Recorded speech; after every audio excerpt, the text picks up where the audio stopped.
Scientists have made a breakthrough discovery of an unusual pulsar, or rapidly spinning neutron star, lighthouse. The newly discovered pulsar is locked in a tight orbit around another neutron star, and the binary system is set to collide in about 470 million years.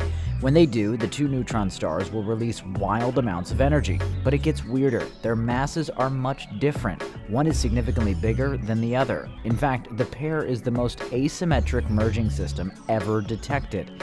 The team, led by the University of East Anglia, made the discovery with the Arecibo radio telescope. Scientists previously thought neutron stars and binary systems were similar in mass, but this changes that. This means the larger neutron star's gravitational influence will distort the shape of its partner, potentially creating a tidal disruption, which would eject a larger amount of material than expected from equal mass stars. The findings, published in the journal Nature, provide insight into dead star collisions and the universe's expansion.